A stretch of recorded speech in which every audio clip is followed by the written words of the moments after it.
and it suggests that more democratic companies not only have much smaller income differences, but they have higher productivity. They have an economic advantage, and we must pursue that. I think actually there are important connections with how we move towards sustainability and global warming, but we don't have time to go into those. So I would argue that the best response, the strongest response, is not simply to try and raise top tax rates. I think we should do that and redistribute. And clearly we should try and deal with the tax havens and tax avoidance, and there are moves by OECD to do that. But the weakness of that method is that the next government that comes along can simply undo all that. They can lower the top tax rates because they don't like it. But if you can get the greater equality more fundamentally embedded into the economic structure, it's harder for governments to reverse that subsequently. And it has many other benefits. It changes the nature of social relationships in a society. So I think we need not only that legislation I was talking about, but also government loans for employee buyouts. We need tax concessions for more democratic businesses. We need, as individuals, to take our custom to more democratic companies with smaller income differences. And I think we should be doing something that Sweden started doing in, I think, the 1970s, that companies issued new shares to employees, to trade unions each year. And so gradually there was a fund built up, effectively diluting the wealth of external shareholders. Not actually taking money away from them, but diluting that. Unfortunately, again, there was a change of government in Sweden and that was undone. But there ought to be ways in which we can move towards greater economic democracy. So I'm going to stop there, except to say that I don't know whether our book has been translated into Spanish. In Spain, I don't know whether they have rights for Spanish-speaking South American countries.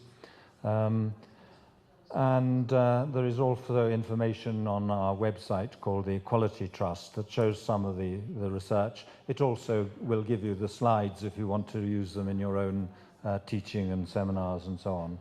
So thank you very much for listening.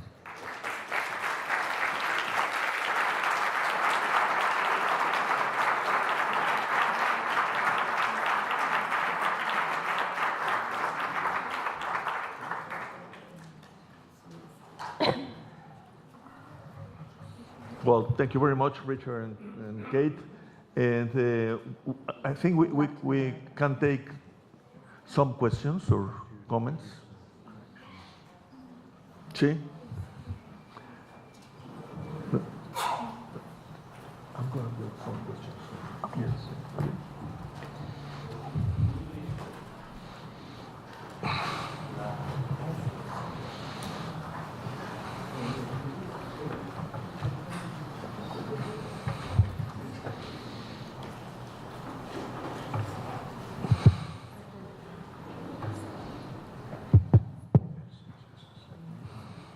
I will do my best in English.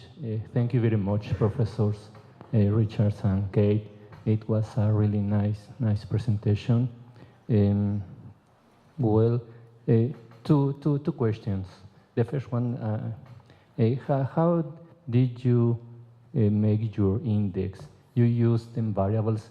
How did you fix the weight?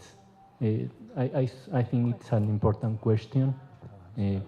And the second one, you base your presentation using figures, graphs, and correlations.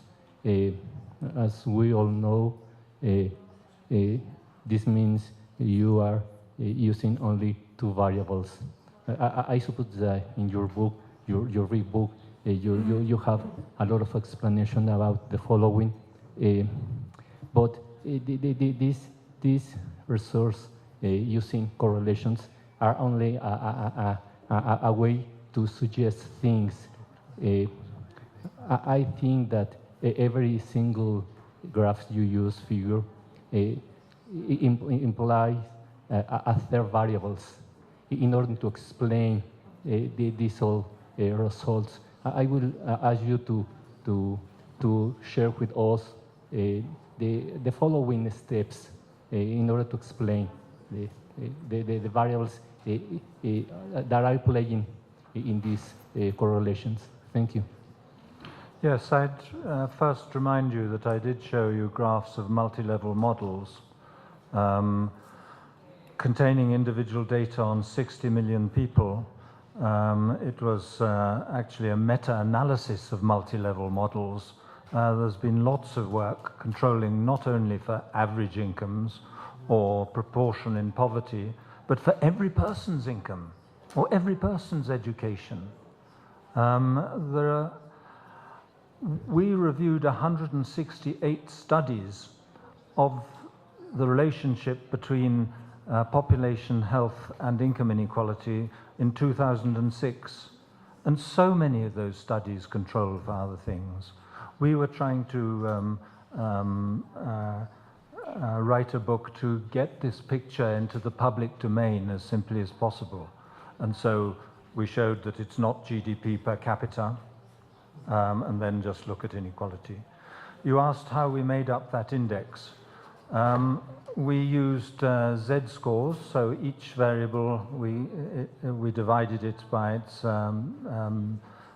we subtracted its mean and divided by the standard deviation. So the mean of each of those variables became 0 or 0, and the standard deviation is 1, and they are all weighted equally. So we take the average Z-score for each of the variables, and so they all carry the same weight. You know, whether it's homicide or social mobility, it has the same influence. I remember, though, that when you're thinking about this, that we did also show you a totally different index, calculated quite differently, nothing to do with us, the Child Wellbeing Index. But Kate is going to tell you about another bit of work related to causality. Yes, we've just finished a paper that will be published by the US National Institutes of Health sometime in the first part of 2015.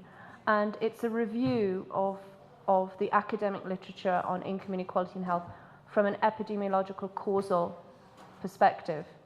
And epidemiology is an odd science because, unlike most sciences, we can't do an experiment to show that something causes something else.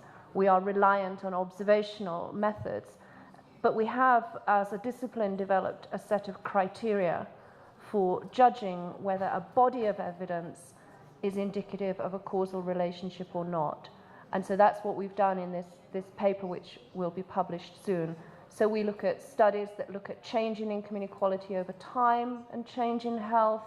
We look at those that control for various different explanations, ethnic composition, levels of education in the population, etc.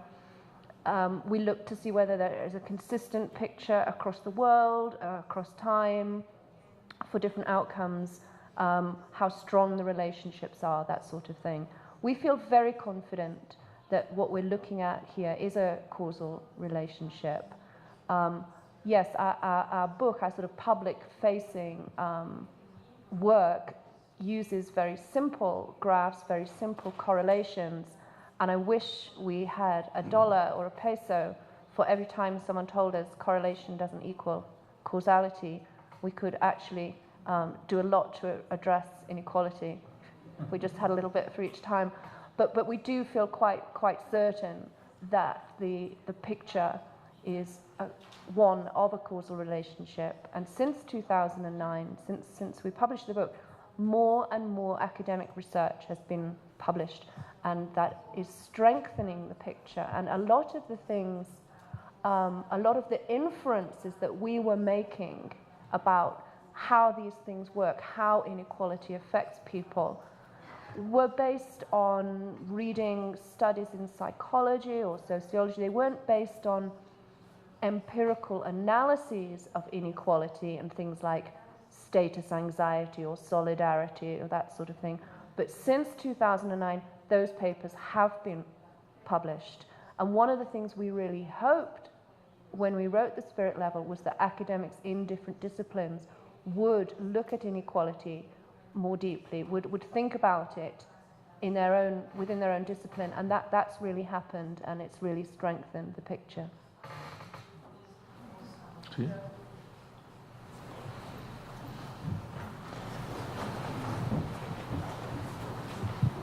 Well, I'll speak in Spanish. Okay. Bueno, yo soy también un epidemiólogo, trabajo en la Facultad de Medicina, entonces me interesa mucho el tema que han tratado ustedes, pero en el terreno de la epidemiología, uno de los conceptos cruciales es el de modificación del efecto. Cuando nos concentramos en países de altos ingresos, como tiene mucho del trabajo que nos presentaron, podemos pensar que hay un factor que prácticamente está fuera del escenario, aunque no del todo, pero se llama corrupción.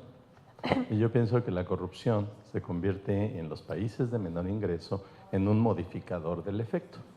En México tenemos un programa que se ha publicitado mucho, que llamamos el Seguro Popular.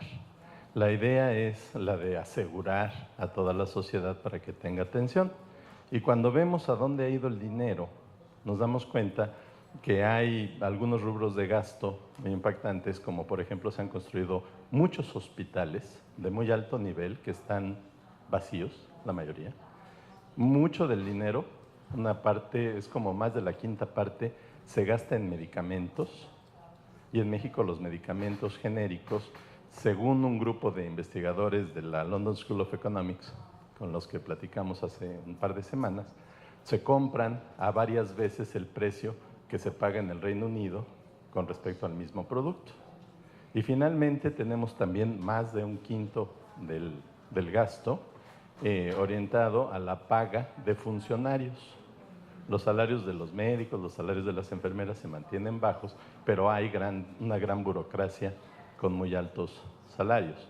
Entonces, les pediría alguna palabra acerca de la importancia que puede tener este fenómeno de la corrupción en los países de ingresos menores, donde realmente es que puede crecer importantemente.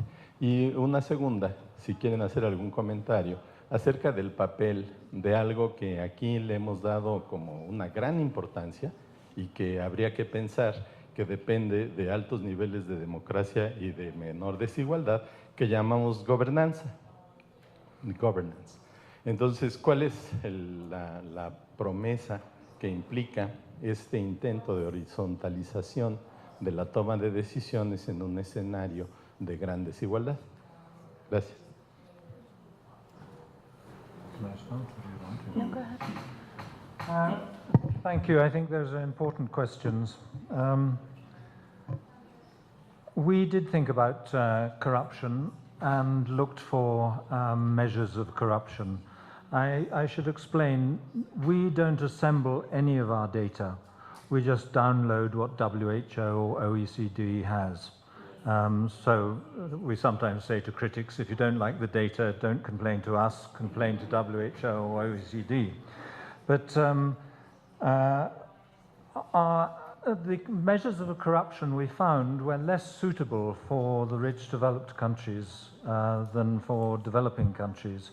And as we were looking mainly at the rich developed countries, we didn't use them. But I'm quite sure it is an important modifier. It's interesting, if you look at the graph Kate showed you that had violence on it, homicides, including Mexico. If you look at that, the one she showed was on a log scale. Most of our relationships were not log scale, they were just a linear relationship. But looking at it on a linear relationship, South American countries with high, and Latin American countries, high levels of inequality, have homicide levels that are above the line. and it appears to be a log linear relationship then. And I start to wonder whether there are additional processes related to corruption which may be multiplying the effect of inequality. You went on to ask about governance. I would have thought in a way that's almost the same question. That to keep inequality low, you need good governance, and you need the rule of law. I don't know how much I can add to that. Have you got some thoughts, Kate? I think I have seen actually people using measures of corruption with data on much larger numbers of countries, and there do seem to be fairly clear relationships with inequality, as you'd expect. I've decided I will add something actually, because it also gives me an opportunity to draw your attention to a report that's being published today by Oxfam. And they are starting a worldwide campaign against inequality. Their report was published about an hour and a half ago. You should be able to get it online now. It's called in English, Even It Up. And it's very interesting, but what Oxfam are focusing on as the causes of the extreme inequality that they see throughout the world, they do focus on the impact of neoliberal economic policy in the past, but they also focus on the role of what they call democratic capture. So the ability of those with money and power to subvert the democratic process and pull power towards themselves. And I think that's very much connected to what you're talking about. And it is a vicious circle. So when the democratic processes are corrupted, then you get all kinds of other corruption as well, and it just becomes harder and harder to break that stranglehold that the elite, whether it's the political elite, the financial elite, manages to exert over the political process. So I would encourage you all to read that report, because I think it's going to be important, and I think that campaign that Oxfam is starting today will hopefully have some impact worldwide.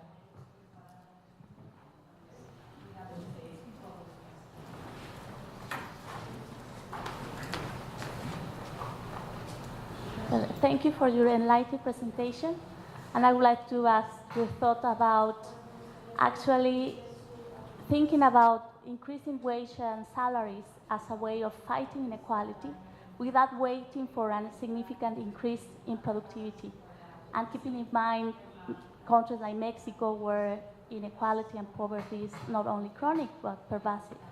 Thank you. So low pay. No, you start off. Yes, in a way the easiest part politically is to deal with low wages. In Britain, a number of city governments that are nearly always controlled by the Labour Party in Britain, not by the Conservatives, they have set up what they call fairness commissions, independent bodies, to make recommendations about how they can reduce income differences locally. In fact, it's the national differences that are the really most important, but these fairness commissions have, I think in all cases, committed the local governments to paying what's called the living wage rather than the legal minimum wage. The living wage is calculated by various researchers looking at what people need to live have a decent quality of life. And it's, I think in London, it's about 30% above the minimum wage. In the rest of the country, it's more like 20% above.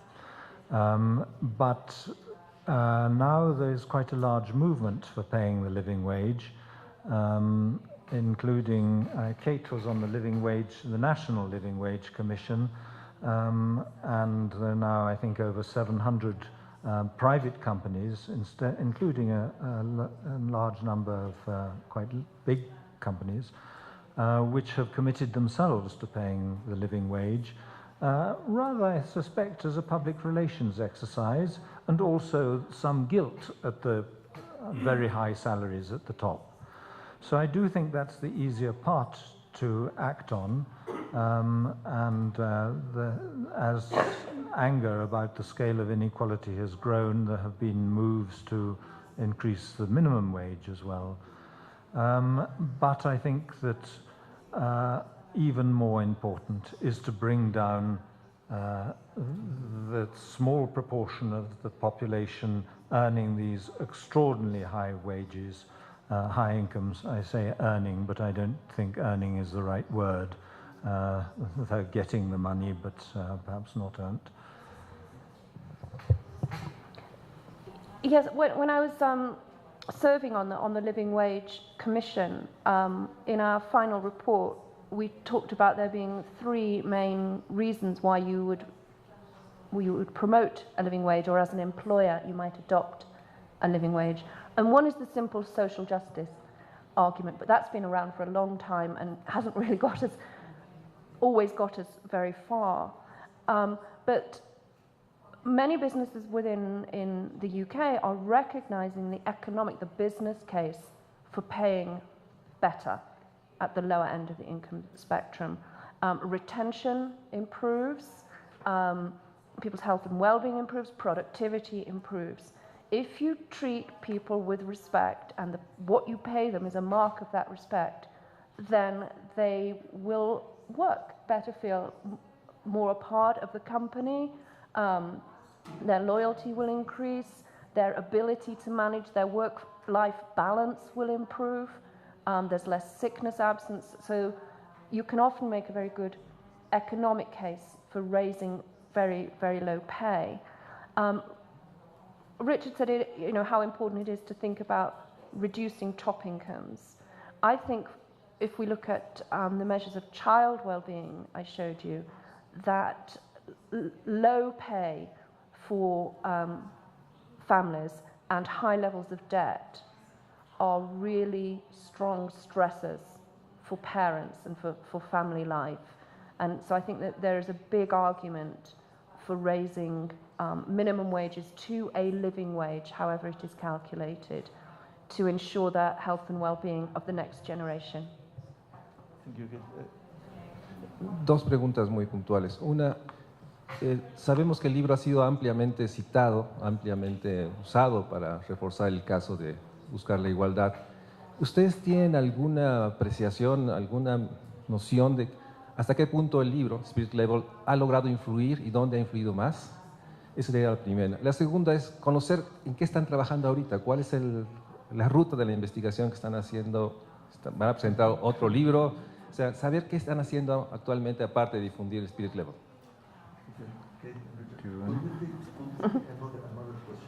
Yes. Yeah. Lourdes, de una vez para ir terminando. Le voy a preguntar en inglés. I was just struck by your use of the word living wage. And when the Industrial Revolution was creating havoc with society at the end of the 19th century, the claim, the political demand was for a family wage. So it's this whole question of individuation, which is also a very important factor in inequality and development. Have you thought about the individual group question? No, I'll do the other bit. Sorry. No, I'll go first. In British universities, we have an exercise which the government instigates every few years. It used to be called the Research Assessment of Excellence. Now it's called the Research Excellence Framework. But universities and their departments get judged on how good their research is, and the money that they get from government depends on how well they rank. Last year's exercise, for the first time ever, include measures of research impact, which sent the entire university sector into a tizzy because nobody knew what it meant. but it turned out to mean trying to find out how much influence your work has had. And you had to provide evidence for this. It wasn't enough to say, oh, well, you know, the United Nations did this or the government did this because we did this piece of research. You had to show that they had actually quoted your book in a parliamentary session or in a report. So I spent quite a lot of time last year looking at what evidence there is that our work has had an influence. And I would say that it has had some, but it's quite hard to estimate. And at the moment, most of the impact has been in terms of rhetoric.